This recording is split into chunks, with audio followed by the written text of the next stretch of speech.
नमस्कार छात्रों, मेरा नाम है सर्वेश गौड़ और हमेशा की तरह आप सभी का मेरे YouTube चैनल में बहुत बहुत स्वागत है। छात्रों, आज की इस वीडियो में हम लोग जो है वो पिछले कुछ परीक्षाओं में पूछे गए MCQ क्वेश्चन को जो है सॉल्व करेंगे। मतलब अनसॉल्व पेपर के MCQs जो कि काफ़ी ज़्यादा चांसेस होते हैं बोर्ड एग्ज़ाम में आने के, तो ऐसे MCQ को आज इस वीडियो में हम लोग सॉल्व करेंगे। वीडियो शुरू करने से पहले आप सभी से मेरा रिक्वेस्ट है, यदि आप मेरे YouTube चैनल पर नए हैं तो प्लीज़ हमारे YouTube चैनल को सब्सक्राइब करें ताकि हम ऐसी ही वीडियो आप लोगों के लिए आगे भी लेते आएँ। चलिए छात्रों, हम लोग देखते हैं पहला वाला जो सवाल कौन सा दिया है। इसमें लिखा है maximum number of zeros in a quadratic polynomial will be.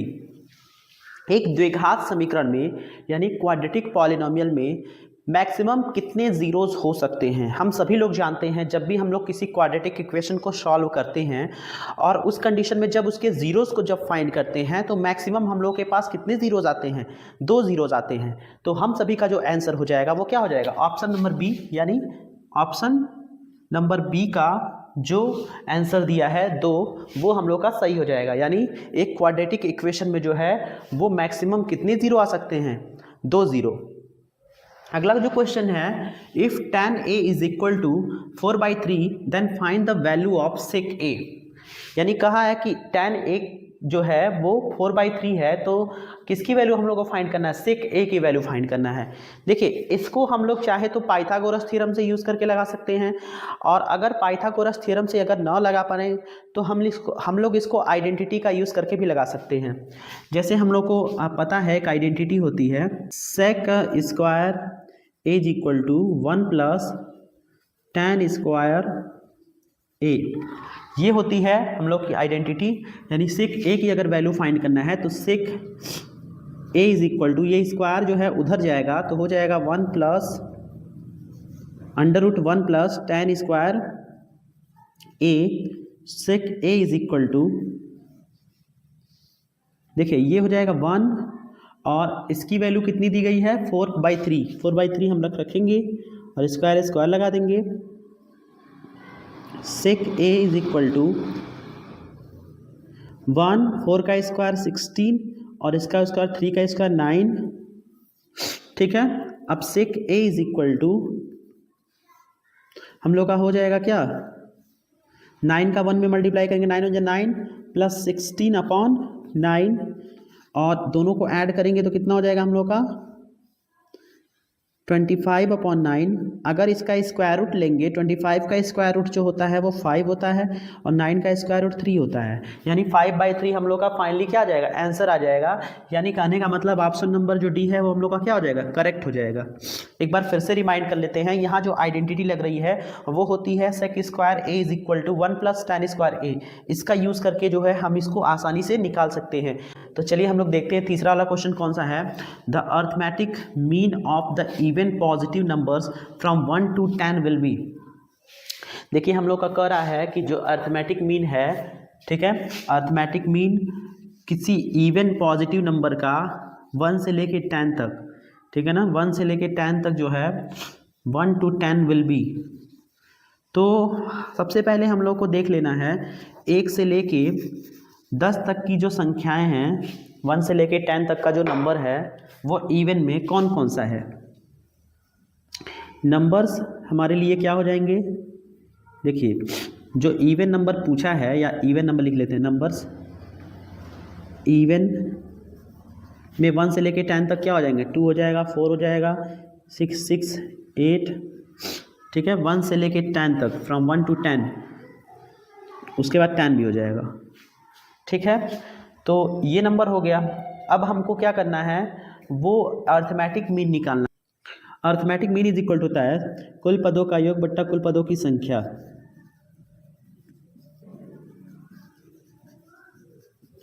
कुल पदों की संख्या,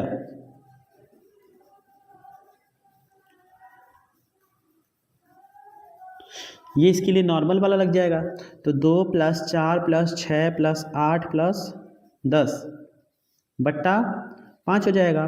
10 8 18 6 24 4 28 2 30, 30/5 भाग देंगे तो हम लोग का कितना आएगा, 6। यानी हम लोग का तीसरा वाला जो आंसर है, सी वाला तीसरा का, वो हम लोग का करेक्ट हो जाएगा। चलिए अगला जो सवाल है, in the following figure if T P and T Q are two tangents of a circle having centre O such that angle P O Q is equal to 110 then find P T Q. देखिए इसमें क्या कहा है, एक circle बना हुआ है, एक सर्कल बना हुआ है और सर्कल से दो स्पर्शियाँ, ये एक पहली स्पर्शी हो गई, ये दूसरी स्पर्शी हो गई। स्पर्शी मतलब टेंजेंट्स हो गया, जो सर्कल को टच करते हुए जा रहा है, यानी दो टेंजेंट्स जो है वो गुजर रहे हैं, ठीक है ना, दो टेंजेंट गुजर रहे हैं और इनका जब गुजर रहे हैं तो जो सर्कल का सेंटर है, ठीक है ना, सर्कल का सेंटर, तो दोनों रेडियस आपस में क्या हुए हैं, उस पर मिले हुए हैं दोनों टेंजेंट पर। हम सभी को एक थ्योरम पता है, एक प्रमेय पता है कि जब भी क्या है सेंटर से कोई रेडियस जाकर टेंजेंट पे मिलता है तो वो टेंजेंट पर 90 डिग्री का एंगल क्रिएट करता है। कितने डिग्री का? 90 डिग्री का। ये आप सभी लोग उसको याद रखिएगा। जब भी कोई रेडियस जो होता है टेंजेंट पर गिरता है, ऐसी कंडीशन में दोनों के बीच जो एंगल बनता है वो 90 डिग्री का बनता है। अब देखिए ये दोनों रेडियस दिखाई दे रहा है ना, दोनों रेडियस मिल करके आपस में सेंटर पे 110 डिग्री का एंगल बना रहे हैं। तो देखिए एक साइड यहाँ हो गया, दो साइड, तीन साइड, चार साइड, यानी चार साइड हो गए हैं और ये एक जो है क्वाड्रिलेटरल का फॉर्म क्रिएट कर रहा है। जैसे हम लोग जानते भी हैं कि क्वाड्रिलेटरल का सम ऑफ एंगल कितना होता है, 360 डिग्री। तो यहाँ पर तीन एंगल हमको दे गए हैं और चौथा एंगल ये हमको फाइंड करना है। तो हम सभी क्या करेंगे, क्वाड्रिलेटरल का जो सम ऑफ एंगल होता है 360 डिग्री होता है, तो हम लोग लिखेंगे क्या, यहाँ पर angle P T Q is equal to 360 degree minus, ठीक है ना, क्योंकि पी टी क्यू का नहीं पता है, इसको तीनों को जोड़ लेंगे, 90 प्लस 110 प्लस 90, तो 360 डिग्री माइनस दोनों को जोड़ेंगे 180 और 110 जोड़ेंगे 290 हो गया, घटा देंगे तो हम लोग का कितना हो जाएगा 70, यानी 70 डिग्री। यानी ये जो एंगल आएगा वो कितने डिग्री का हो जाएगा, 70 डिग्री का हो जाएगा। इस तरीके से हम लोग जो है इसको आसानी से सॉल्व कर सकते हैं। स्टूडेंट्स आई होप आपको ये समझ में आया होगा। कहीं से कोई प्रॉब्लम आ रही है तो प्लीज़ हमें कमेंट बॉक्स में कमेंट करके ज़रूर बताएं। पांचवा जो प्रश्न है, the probability of getting an ace from a well shuffled dice of 52 playing cards. देखिए एक ताश की गड्डी है जिसमें कि कुल पत्तियां जो हैं वो 52 हैं। एक ताश की गड्डी जिसमें कि कुल पत्तियां 52 हैं, उसमें इक्का आने की प्रायिकता ज्ञात कीजिए। इक्का आने की यानी एस मतलब होता है इक्का, ठीक है। तो हम सभी लोग जानते हैं कि ताश की पत्तियों में जो है वो टोटल कितने इक्के होते हैं, 4 इक्के होते हैं, 2 काले और 2 लाल। तो ऐसी कंडीशन में हम लोग को क्या करना है, ऐसी कंडीशन में इसकी प्रोबेबिलिटी फाइंड करना हम लोग के लिए आसान हो जाएगा, ठीक है। लिखेंगे नंबर ऑफ एस, टोटल 4 होते हैं, टोटल कार्ड्स कितने हैं 52 हैं। Probability P A is equal to 4/52, यहाँ सिंपलेस्ट फॉर्म इसका लेंगे तो 1/13। सो फाइनली हम लोग का आंसर क्या हो जाएगा, ऑप्शन नंबर सी 1/13। यानी इसकी जो प्रायिकता है, इसकी जो प्रोबेबिलिटी है वो 1/13 यानी 1/13 हो जाएगी। तो देखिए क्वेश्चन नंबर 6 है, if the quadratic equation px square minus 2√5 px plus 15 is equal to 0 has 2 roots, find the value of p। यानी किसी भी क्वाड्रेटिक इक्वेशन का जो है वो px स्क्वायर दिया हुआ है minus 2√5 px plus 15 is equal to 0 है, इसके 2 रूट्स हैं और इसमें जो है p की वैल्यू हम लोग को फाइंड करनी है। तो सबसे पहले गिवन इक्वेशन लिख लेते हैं। गिवन में क्या लिखा हुआ है इक्वेशन में, px square minus 2√5 px plus 15 is equal to 0, ठीक है ना, ये हमारा दिया हुआ है। इसके 2 रूट्स हैं, कितने रूट्स हैं, 2 रूट्स हैं। तो हम लोग क्या है पहले इसको कंपेयर कर देंगे ax square bx plus c, क्योंकि ये स्टैंडर्ड इक्वेशन होता है क्वाड्रेटिक इक्वेशन का। सो यहाँ a की वैल्यू हो जाएगी p, b की वैल्यू माइनस 2√5 p और c की वैल्यू हम लोग के 15 हो जाएगी।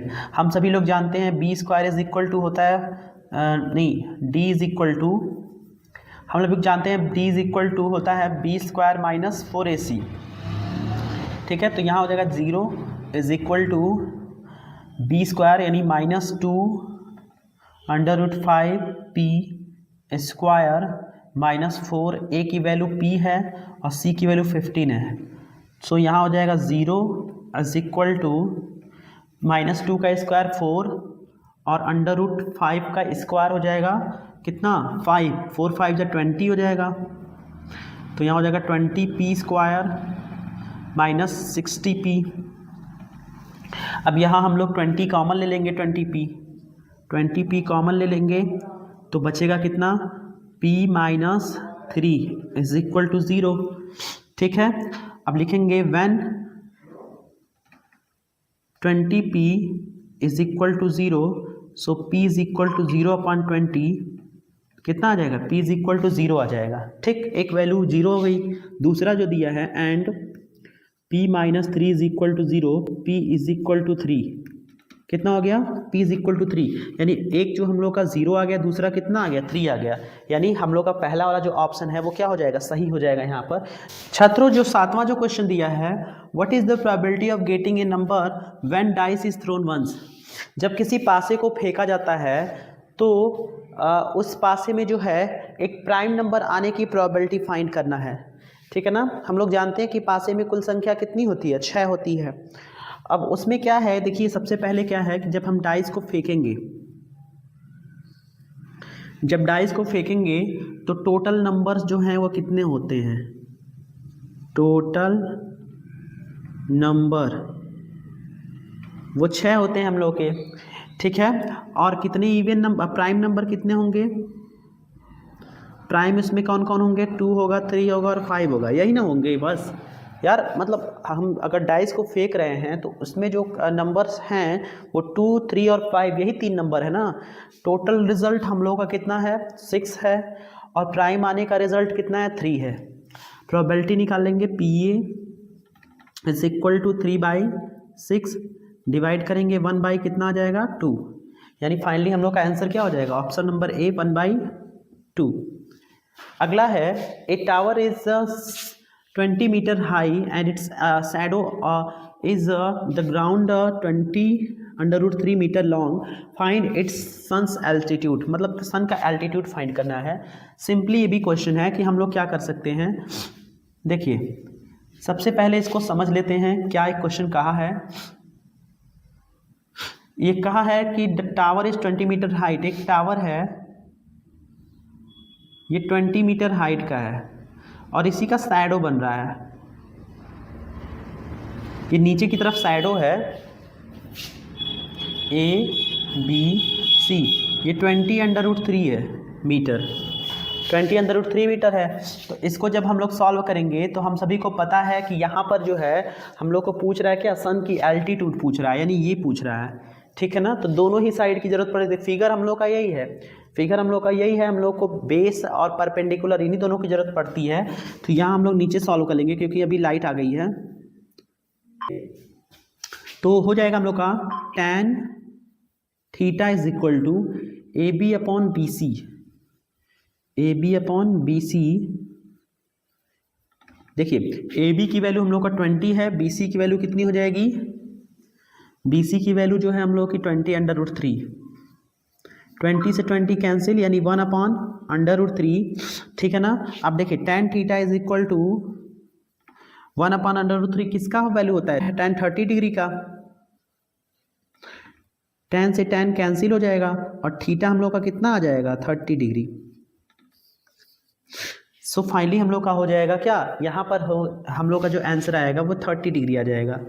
स्टूडेंट्स आई होप आप लोग को समझ में आया होगा। देखिए ये हाइट थी और ये शैडो था, और हाइट जो है यहाँ परपेंडिकुलर के फॉर्म में है और ये शैडो जो है बेस के फॉर्म में है, और परपेंडिकुलर और बेस का जो रेशियो होता है वो कौन होता है, tan होता है। ठीक है ना, इजीली हम लोग इसको जो है वो सॉल्व कर सकते हैं। स्टूडेंट्स अगला जो क्वेश्चन दिया है, the mode of the data 10, 13, 17, 19, 12, 15, 19, 20, 19, 17, इसका मोड फाइंड करना है। हम सभी लोग जानते हैं जब भी किसी डाटा का हम लोग मोड फाइंड करते हैं तो उसमें देखते हैं कि कौन सा ऐसा नंबर है जो सबसे ज़्यादा रिपीटेड है। ठीक है ना, जो सबसे ज़्यादा रिपीटेड होता है वही उस डाटा का क्या होता है, मोड होता है। तो देखिए 19 1 हो गया, ये 2 हो गया और ये 3 हो गया, यानी सबसे ज़्यादा बार जो है 19 रिपीटेड है, उसके बाद जो है 17 दिखाई दे रहा है। सो हम लोग का फाइनली जो आंसर हो जाएगा वो कितना हो जाएगा 19। ओके, नेक्स्ट क्वेश्चन है if sine 3a is equal to cos a minus 26, तो 3a जो है एक्यूट एंगल है, तो किसकी वैल्यू फाइंड करनी है? a की। देखिए यहाँ लिखेंगे sine 3a is equal to cos a minus 26। अब देखिए इसमें क्या करना है, ये अगर कॉस की फॉर्म में है तो इसको भी तो कॉस के फॉर्म में लिख सकते हैं। तो इसको अगर लिखेंगे तो क्या लिख सकते हैं, इसको थोड़ा बढ़ा लेते हैं। अगर हम इसको लिखेंगे तो हम लोग लिख सकते हैं कॉस 90 डिग्री माइनस 3a, ये हो जाएगा कॉस a माइनस 26। अब ऐसा मैंने क्यों किया, क्योंकि हम लोग जानते हैं कॉस 90 माइनस थीटा क्या होता है, साइन थीटा होता है। हम सभी को पता है कॉस 90 माइनस थीटा, तो थीटा कितना था, साइन थीटा होता है ना, तो थीटा हमारा 3a है। ठीक है, अब देखिए यहाँ कॉस से कॉस हम लोग का कैंसिल हो जाएगा, तो 19 minus 3a is equal to a minus 26।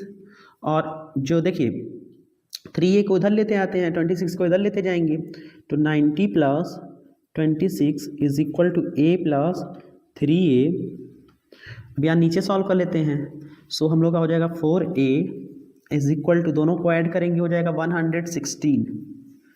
ठीक है, तो a is equal to 116 upon 4, जब डिवाइड करेंगे तो हम लोग का हो जाएगा कितना, 29 डिग्री। ठीक है, तो फाइनली हम लोग का जो आंसर आ जाएगा option number D 29 degree. Student question number 11 है the fourth term of an AP arithmetic progression is 0, the 25th term of the AP is of its 11th term. मतलब ये पूछ रहा है कि जो चौथा टर्म है किसी भी अरिथमेटिक प्रोग्रेशन का वो 0 है, तो 25वां टर्म जो होगा वो 11वें टर्म का कितना हिस्सा होगा, मतलब कौन सा हिस्सा होगा या कितने गुना होगा। ठीक है ना, इस तरीके से पूछा हुआ है। तो फोर्थ टर्म हम लोग लिख देते हैं, हम लोग tn या an a14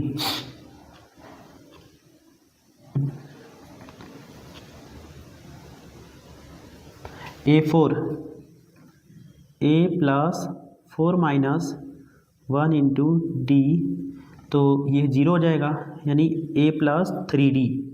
इसको हम क्या कर सकते हैं, a की value a is equal to, उसको उधर कर सकते हैं तो माइनस 3d हो जाएगा। इसको इक्वेशन नंबर 1 मान लीजिए। अब इसका 25th टर्म निकाल लीजिए, यहाँ पर 25th term a 25th is equal to a plus 25 minus 1 into d, a 25th is equal to a plus 24d। अब हम लोग यहाँ से क्या करेंगे, a की वैल्यू माइनस 3d दिया है, तो a 25 यहाँ रखेंगे माइनस 3d प्लस 24d, तो a 25 की वैल्यू कितनी आ जाएगी, 21d।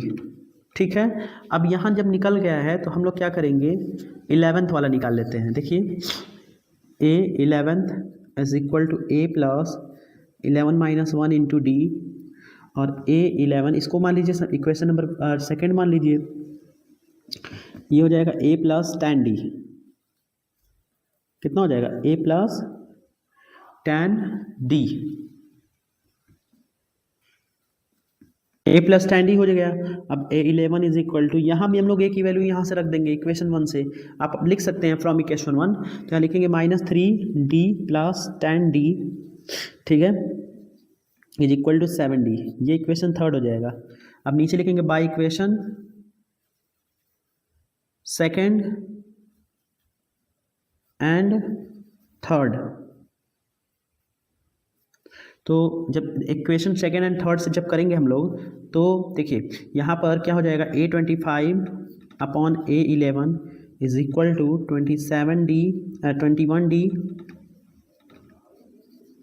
अपॉन 7d, दोनों का डिवाइड करेंगे तो फाइनली हम लोग का आंसर कितना आएगा, 3।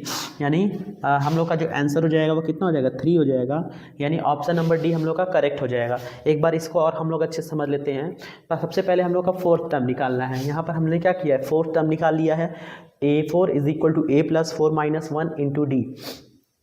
ठीक है। तो यहाँ पर हम लोगों ने जो है वो यहाँ पर a+3d के फॉर्म में जो है निकाला हुआ है। अब इस 3d को हम लोग उस साइड कर दिए तो -3d हो गया, यानी a की वैल्यू यहाँ क्लियर है और इसी से हम लोग को आगे भी काम करना है। अब क्वेश्चन में ये कर रहा है कि 25 टर्म जो है निकालना है। 25 टर्म यहाँ हम लोग निकाल लेते हैं, ठीक है ना। यहाँ हम लोग 25 टर्म निकाल लिए हैं। अब यही क्या करना है हम लोग को, जो a है, ठीक है ना, उसकी जगह हम लोग को -3d रखना है इक्वेशन फर्स्ट से। यहाँ पर देखिए a की जगह -3d हमने रख लिया है और 24d में से 3d घटा दिए तो 21d हो गया। ये इक्वेशन फर्स्ट है, ये इक्वेशन सेकंड हो गया। जैसा काम मैंने 25 में किया है 25 वाले में, वैसा काम तुरंत 11 वाले में करना है। 11th वाला निकालना है तो a + 11 - 1 × d, तो यहाँ पर a + 10d आ गया। a की वैल्यू -3d जो है वो रखनी है और इसमें से घटाकर जो है वो इसमें जो है a11 की वैल्यू फाइंड कर लेनी है। ये इक्वेशन नंबर 3 आ गया। अब दोनों को क्या करना है, इसको और इसको, इक्वेशन सेकंड और इक्वेशन थर्ड को जो है आपस में डिवाइड कर देना है और डिवाइड करने पर आप लोगों का फाइनली जो आंसर आ जाएगा वो कितना आ जाएगा, 3 आ जाएगा। यानी हम लोग का ऑप्शन नंबर जो है वो डी सही हो जाएगा। अगला जो सवाल है, find the quadratic equation whose roots are 3 and 1/3। इसमें जो है फाइंड करना है क्वाड्रेटिक इक्वेशन को। कैसे फाइंड करेंगे, ध्यान से देखिए। क्वाड्रेटिक इक्वेशन को फाइंड करने के लिए हम लोग क्या करते हैं, देखिए हम लोग का क्वाड्रेटिक इक्वेशन फाइंड करने का जो फार्मूला होता है x² - अल्फा + बीटा × x, और ये होता है अल्फा × बीटा, ठीक है ना। x² ये हो जाएगा अल्फा यानी 3 + 1/3 × x, और ये हो जाएगा, क्या हो जाएगा हम लोग का 3 × 1/3 0, ठीक है। अब यही क्या करना है, 3 × 3 = 9, 110। अब देखिए x² 3 × 3 = 9, 110 हो जाएगा, 10/3x प्लस 3 से 3 कैंसिल और ये 1 हो जाएगा = 0। अब क्या करना है, देखिए अब क्या करना है, 3 से सब में मल्टीप्लाई कर दीजिए। जब मल्टीप्लाई करेंगे तो 3x² हो जाएगा ये, और यहाँ जब इसमें मल्टीप्लाई करेंगे तो 3 से 3 ऊपर नीचे कैंसिल हो जाएगा तो बचेगा -10x, और 3 × 1 = 3 = 3 0 = 0, यानी हम लोग का कितना आएगा, 3x² - 10x + 3 = 0 आएगा, ठीक है ना। ऐसे में हम लोग का कौन सा ऑप्शन सही होगा, ऑप्शन नंबर जो है सेकंड वाला हम लोग का करेक्ट हो जाएगा। कौन सा हो जाएगा, सेकंड जो है वो करेक्ट हो जाएगा, ठीक है। अगला क्वेश्चन देखते हैं 13 वाला, इफ़ sin α = cos α तो फाइंड अल्फ़ा, यानी अल्फ़ा की वैल्यू हम लोग को फाइंड करनी है। कैसे करेंगे, ध्यान से देखिए, सिंपल है क्वेश्चन। देखिए sin α cos α के बराबर है तो लिखेंगे sin α = cos α। तो ऐसे में क्या करना है, देखिए हम सभी लोग जानते हैं कि हम यहाँ इसको ऐसे भी लिख सकते हैं, यानी sin α = cos α × 1, क्योंकि हम लोग जानते हैं किसी संख्या में एक का मल्टीप्लाई करेंगे तो वही संख्या आएगी। तो अब cos α को इधर हम लेते आते हैं, sin α / cos α, ठीक है, तो = 1 हो जाएगा। अब ये दोनों हो जाएंगे tan α = 1। अब tan के पदों में जो है 1 किसकी वैल्यू होती है, tan α = tan 45 डिग्री, कितना 45 डिग्री, tan से tan कट गया, और अल्फ़ा = 45 डिग्री हम लोग का वो क्या हो जाएगा, आंसर हो जाएगा। स्टूडेंट्स आई होप आप लोगों को जो है ये क्वेश्चन सारे समझ में आए होंगे। अगर कहीं से कोई डाउट आ रहा है तो प्लीज़ हमें कमेंट बॉक्स में कमेंट करके अपना डाउट बताएं। तो छात्रों देखिए क्वेश्चन नंबर 14 है, 2 player Sangeeta and Reshma play tennis match. The probability of winning the match by Sangeeta is 0.62. Find the probability of winning the match by Reshma. यानी कह रहा है कि दो गेम हो रहा है, दो मैच हो रहा है जिसमें कि संगीता और रेशमा जो है खेलती हैं, और संगीता के जीतने की प्रायिकता जो है वो 0.62 है, तो उसके हारने की प्रायिकता क्या होगी। अरे वो हारेगी, मतलब इसका मतलब क्या है, रेशमा जीत रही है। संगीता का हारने का प्रोबेबिलिटी मतलब रेशमा के जीतने की प्रोबेबिलिटी, इसी को हम लोग को फाइंड करना है। तो सिंपल सा ट्रिक है इसमें, जब भी आपको जो है मतलब जीतने की प्रोबेबिलिटी तो इतना दिया है, जब वो हारेगी तभी ना रेशमा जीतेगी, मतलब न जीतने की प्रोबेबिलिटी, संगीता के न जीतने की प्रोबेबिलिटी बराबर क्या हो जाएगा, संगीता के हारने की प्रोबेबिलिटी = रेशमा के जीतने की प्रोबेबिलिटी। मतलब समझिए इसमें संगीता जीत रही है, उसकी प्रोबेबिलिटी 62% मान लीजिए है, 62% है प्रोबेबिलिटी। अब 62% में से जो है उसके 9 जीतने की प्रोबेबिलिटी कितनी हुई, 38%। अब वो ना जीतने की जो प्रोबेबिलिटी है वही जो है रेशमा के जीतने की प्रोबेबिलिटी बन जाएगी, और वो होकर जो हो जाएगी, कितना हो जाएगी, 38%। यानी हम लोग को अगर इसको सॉल्व करना होगा तो क्या करेंगे, सिंपली जो है ये रेशमा वाले जो संगीता वाला है, ठीक है ना, उसको हम लोग क्या करते हैं, वो 1 में से माइनस कर लेते हैं, ठीक है ना। क्योंकि हम लोग का ट्रिक यही है कि कभी भी किसी चीज़ के जब भी निगेटिव चीज़ अगर फाइंड करना हो तो हम लोग जो है 1 में से माइनस करते हैं। निगेटिव चीज़ इसमें कैसे, क्योंकि नॉट तो इसमें दिया नहीं है, तो कभी भी क्या याद रखिए कि क्योंकि होने की प्रोबेबिलिटी एक बार होती है, एक ना होने की प्रोबेबिलिटी, यानी एक बार जीत रही है, ठीक है ना, तो ना जीतने की प्रोबेबिलिटी पूछा है ना, अगर वो नहीं जीत रही है इसका मतलब रेशमा जीत रही है, ठीक है। तो घटा देंगे हम लोग का, तो फाइनली जब इसमें घटाएंगे तो आएगा हम लोग का 0.38, ठीक है ना। यहाँ पर घटा के चेक कर लेते हैं। देखिए तो हम लोग का फाइनली जो ऑप्शन नंबर डी हो जाएगा वो क्या हो जाएगा, करेक्ट हो जाएगा। अगला जो क्वेश्चन है, double of the volume of a cylinder is equal to the CSA of radius of the base.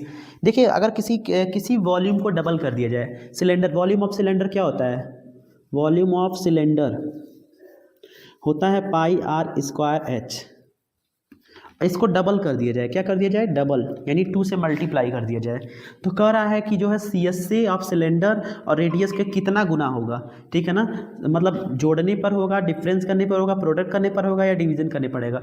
मतलब अगर ये कह रहा है कि अगर हम क्या कर रहे हैं कि इसको वॉल्यूम ऑफ सिलेंडर को डबल कर दे रहे हैं, ठीक है ना, तो ये जो मतलब वॉल्यूम ये होगा वो इसके CSA के और बेस के कितने गुना होगा, यही पूछ रहा है ना, या इस तरह से पूछ रहा है जो भी। देखिए जब इसको अलग करेंगे तो 2πrh, और ये जो हो जाएगा CSA हो जाएगा, क्या हो जाएगा, CSA ऑफ सिलेंडर,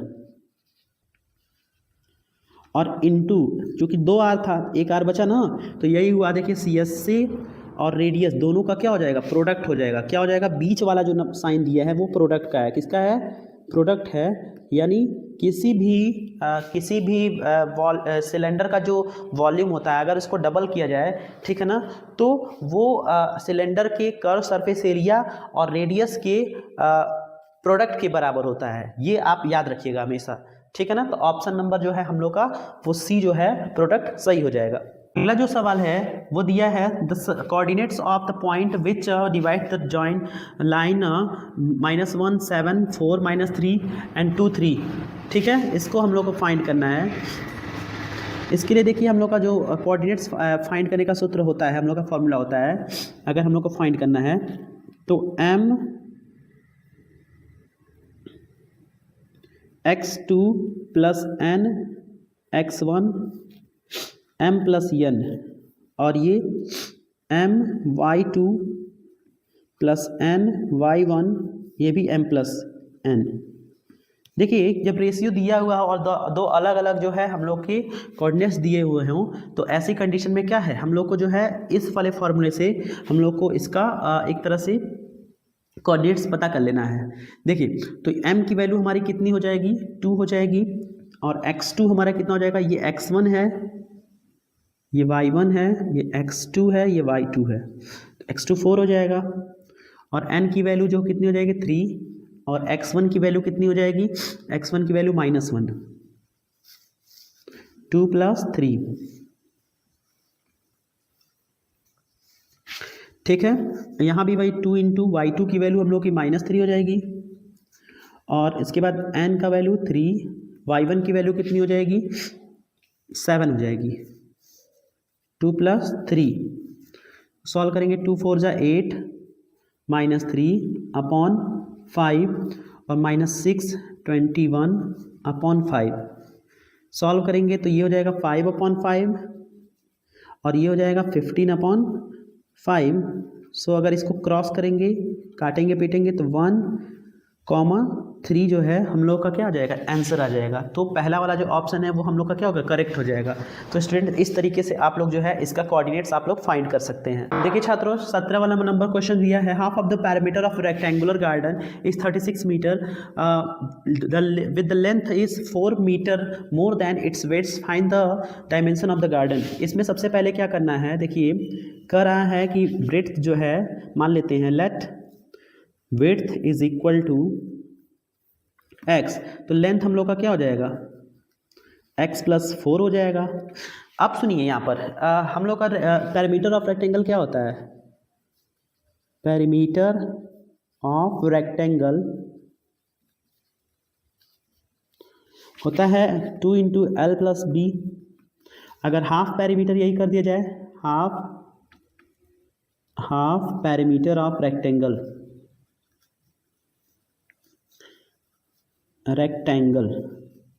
तो सिर्फ एल प्लस बी हो जाएगा, तीन हो जाएगा, मतलब हाफ का मतलब आधा, यानी 2 से डिवाइड कर देंगे हम लोग। देखिए इस तरीके से 2 से डिवाइड करेंगे, कट जाएगा, यानी एल प्लस बी बचेगा। तो L plus B is equal to कितना है हम लोग का, 36 दिया है।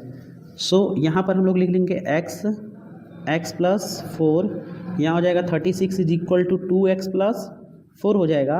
और ऊपर हम थोड़ा सा सॉल्व कर लेते हैं इसको, यहाँ पर देखिए, तो 2x प्लस 4 को उधर लेते जाते हैं, 2x इज इक्वल टू 4 उधर जाएगा, तो 36 माइनस 4 हो जाएगा, and 2x is equal to 32, x is equal to 32 upon 2, कटेगा पीटेगा तो 16। तो देखिए एक नंबर हम लोगों का 16 आ गया x की वैल्यू। अगर हम लोग 16 में देखो, एक जो है हम लोग का 16 आ गया, और 16 में हम लोग क्या करेंगे, 4 अगर ऐड कर देंगे, यानी 16 प्लस 4 ऐड कर देंगे, तो हम लोग का कितना हो जाएगा, 20 हो जाएगा। एक 16 दूसरा 20, तो फाइनली हम लोग का पहला वाला जो आंसर वो करेक्ट हो जाएगा।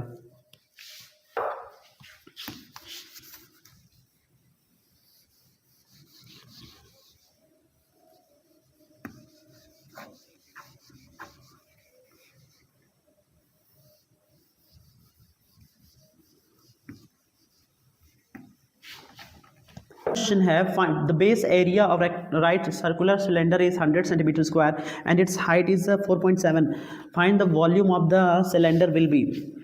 वॉल्यूम ऑफ सिलेंडर क्या कहता है, देखिए वॉल्यूम ऑफ सिलेंडर होता है पाई आर स्क्वायर एच।